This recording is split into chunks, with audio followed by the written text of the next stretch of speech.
Pada praktikum kali ini, kita akan mempelajari tentang pengaruh kandungan pati beras terhadap nasi yang dihasilkan. Namun sebelum itu, mari kita dengarkan dulu penjelasan dari Ibu Heni. Terima kasih. Sekarang saya ingin menjelaskan mengenai mutu kimia beras. Saya jelaskan mengenai mutu kimia beras. Jadi beras itu mengandung 80% karbohidrat, di mana sebagian besarnya berupa pati. Ada dua jenis pati yang dimiliki oleh beras dan sereal yang lain, yaitu amilosa dan amilopektin. Amilosa dan amilopektin ini terikat dalam ikatan hidrogen dalam granula pati.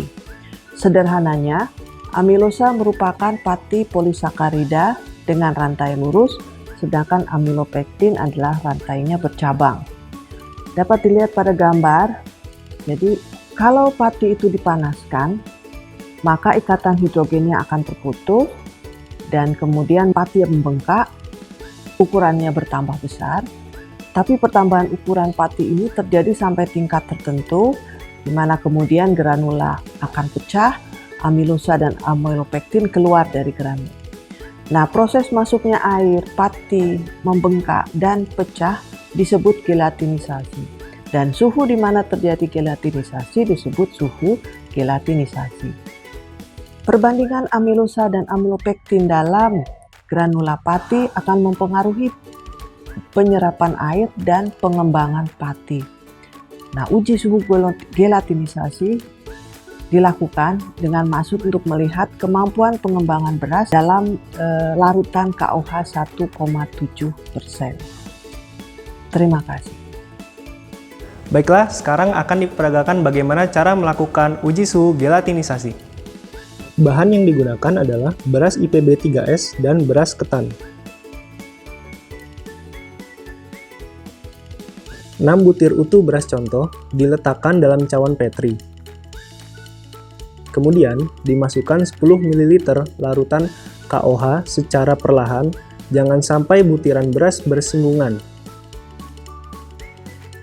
Lalu, tutup cawan Petri dan biarkan dalam suhu ruang selama 24 jam. Setelah 24 jam, kita lihat perubahan yang terjadi pada beras.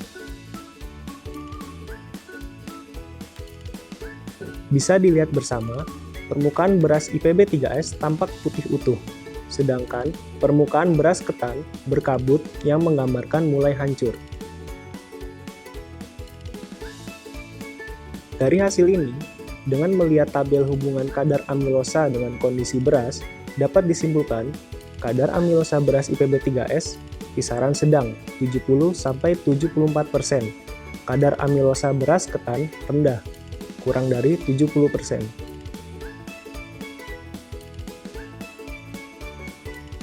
Perbandingan amilosa dan amilopektin akan mempengaruhi mutu tanak nasi. Pada uji kali ini, kita akan memasak beras contoh tadi. Beras contoh masing-masing ditimbang 100 gram.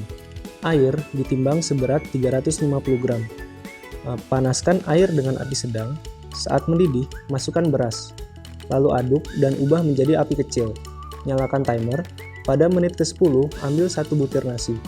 Gilas dengan tangan apabila masih terasa seperti butiran pasir, berarti belum jadi nasi. Pemasakan perlu diteruskan. Begitu dilakukan setiap penambahan 1 menit. Apabila dirasakan sudah menjadi nasi, hentikan timer dan catat waktunya. Lalu dinginkan nasi dan timbang beratnya. Berat nasi sama dengan berat beras ditambah berat air. Berat nasi dari beras IPB 3S adalah 233,84 gram dengan waktu tanak 20 menit. Berat nasi dari beras ketan adalah 231,91 gram dengan waktu tanak 19 menit. Nah, sekarang silakan adik-adik simpulkan dan buat laporan berdasarkan hasil dari kedua uji tadi.